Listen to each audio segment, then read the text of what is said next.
Rumbo de la mañana a las 9:31 y vamos a conversar con nuestro amigo la uno, Isidro. Por Zoom, con nuestro amigo Darwin Caraballo, amigo nuestro que siempre nos honra con conversar con nosotros sobre temas fundamentales y nodales, como es el tema de la educación. Ya Manuel hoy hablaba al respecto. Y nosotros en este espacio no hemos cansado, siempre le damos seguimiento a este tema y quisiéramos conversar con Darwin, que es el director ejecutivo de Educa. Así es. Para ver, Darwin, lo mismo de toda la vida. Ya yo estoy hasta cansado, Darwin, de hablar contigo lo mismo. Buenos días, hermano.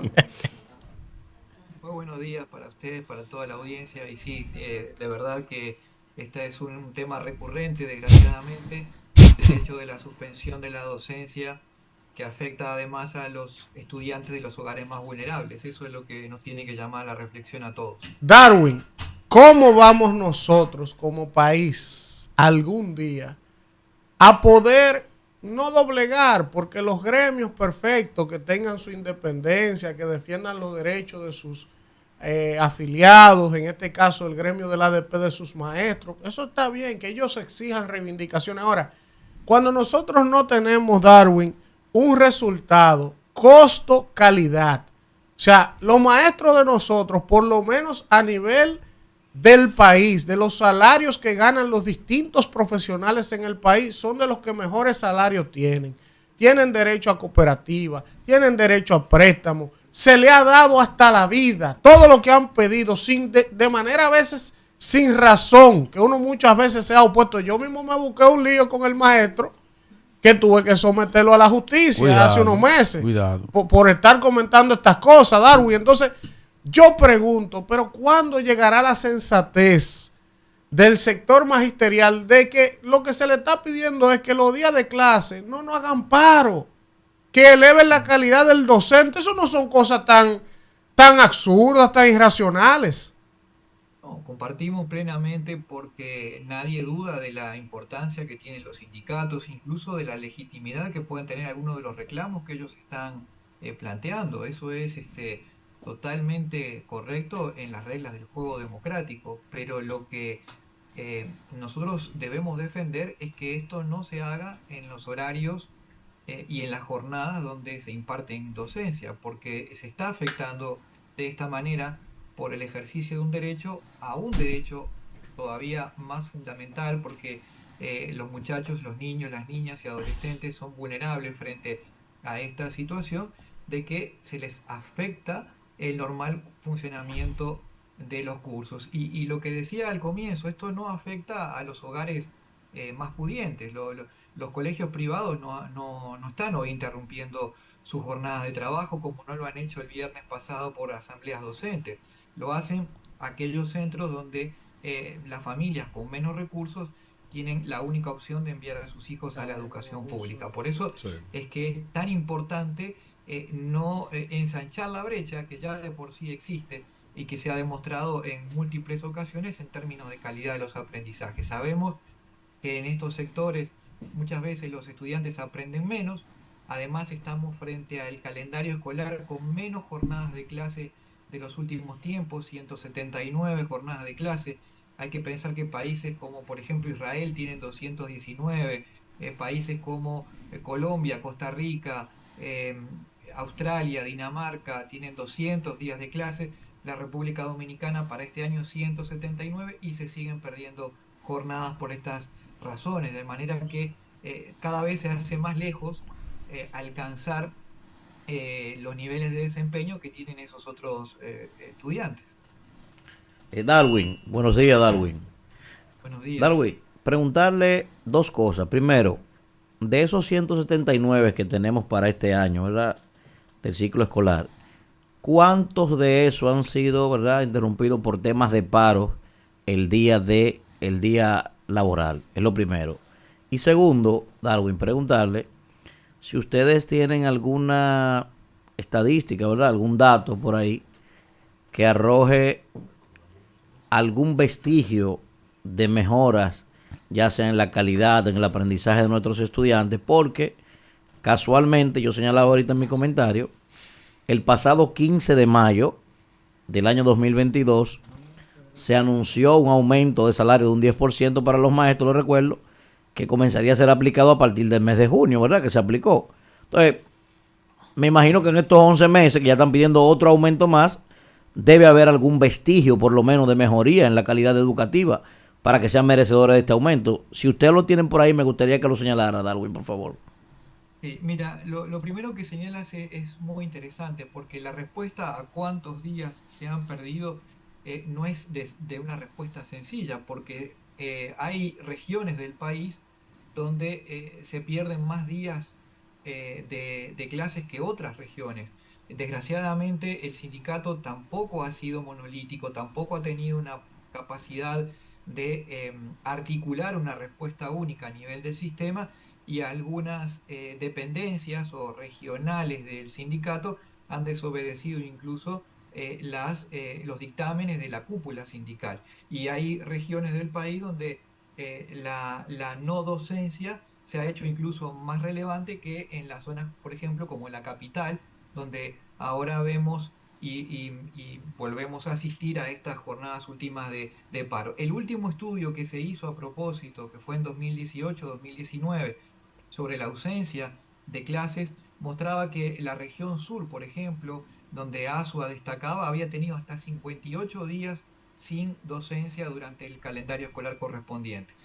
Indudablemente, en este volumen de jornadas educativas, perderse esa cantidad es prácticamente una tercera parte, y la educación requiere tiempo, requiere además sistematicidad, de secuencias lógicas, de mantener un ritmo en el proceso educativo, y si esto se va interrumpiendo de manera constante, si se tienen estos baches, si los estudiantes además son despachados antes de que termine la jornada escolar, no podemos esperar milagros.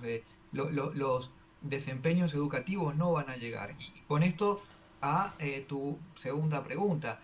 La verdad que las mejoras que se pueden haber visto en algunas regiones del país son pequeñas respecto al esfuerzo que hace la sociedad dominicana por pagar mejor a sus docentes. Pensemos que el salario actual de un docente multiplica por 2.11 veces el que recibían en el año 2012. Es decir, más que se ha duplicado ese salario desde esa época, desde que entró en vigencia el 4% del Producto Interno Bruto a este sector, y los resultados están en parámetros similares a los de ese entonces. A nivel general, a nivel sistémico, hay algunos casos excepcionales que de manera aislada permiten ser alentadores, pero como sistema, es decir, en los 2.6 millones de estudiantes público y privado, 2.060.000 en el sector público, no vemos a nivel del sistema mejoras significativas.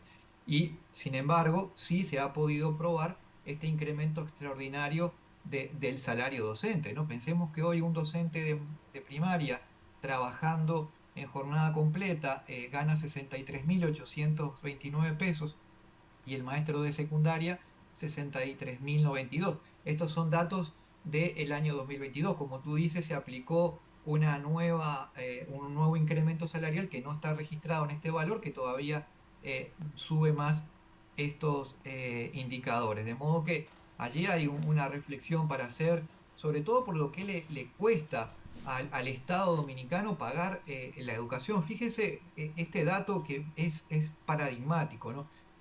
¿Saben ustedes cuánto se gasta por día en docencia en el sistema educativo por cada día de clase? Se gasta en el año 2023 $682.986.622 pesos. Por día. Datos por día. Vuelvo a repetir, casi 683.000 pesos, casi 683 millones de pesos por día en docencia. Estos son datos del Ministerio de Educación de este año 2023. Y obviamente es un esfuerzo muy grande el que hace la República Dominicana a través de las familias y las empresas que pagan sus impuestos, y que, como ustedes dicen, no se ve reflejado en los resultados. Claro. Ese es el gran tema a considerar. Claro, Darwin. Placer saludarte siempre. Víctor Villanueva por acá.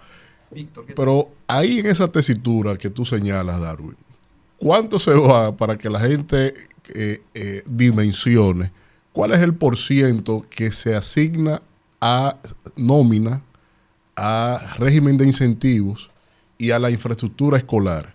¿Y cuánto va a la formación realmente? Y sobre todo a la formación de maestros. Es decir, Sí. de esos 680 millones diarios, ¿qué destinamos a lo esencial, al contenido? De esos 683 millones de pesos, que yo le decía, por día se destinan el 100% al pago de salarios de docentes únicamente, porque el ministerio tiene una capacidad de gastar más que esa. Digamos, pensemos que hoy el Ministerio de Educación para el año 2023 tiene un presupuesto asignado de 275.300 millones de pesos, Sí. que al tipo de cambio actual supera los 5.000 millones de dólares al año. Esto a veces perdemos la perspectiva del volumen que significa ese 4% del Producto Interno Bruto al sector educativo que administra el MINER, que hay otras funciones educativas que superan este crecimiento, que en términos del gasto público es el de los más altos del mundo, está en el orden entre la cuarta parte y la quinta parte, dependiendo del año. Este año seguramente estará rondando el 22% del gasto público total. Es una enorme proporción de esfuerzo del Estado que se destina a esta función y que debe ser destinado aquí. De este presupuesto, la gran mayoría va destinado al pago de salarios de docentes, administrativos. Hay una proporción importante que se va destinada a el INAVIE, que es todo lo que tiene que ver fundamentalmente con alimentación escolar, que es la segunda categoría de gasto del ministerio. Después viene la infraestructura y más allá viene la formación docente lejos, con una proporción menor. Esto igual no nos debe preocupar porque la educación es un servicio intenso en talento humano. Es decir, el hecho educativo en sí es el estudiante con su docente. Entonces está muy bien que la proporción más alta sea en salarios docentes. El problema no es ni la proporción ni lo que se le paga, que está muy bien, y ojalá se le pudiera pagar mucho más. El problema es, como ustedes dicen, cuál es el retorno de esa inversión. Y el retorno medido en niveles de aprendizaje todavía no se ve en la proporción que se ha venido invirtiendo en los últimos 10 años. Recordemos que desde que se aprobó el 4% hasta la fecha, se han invertido 35.000 millones de dólares en el sistema educativo y los resultados son prácticamente los mismos que se registraban antes de esa inversión.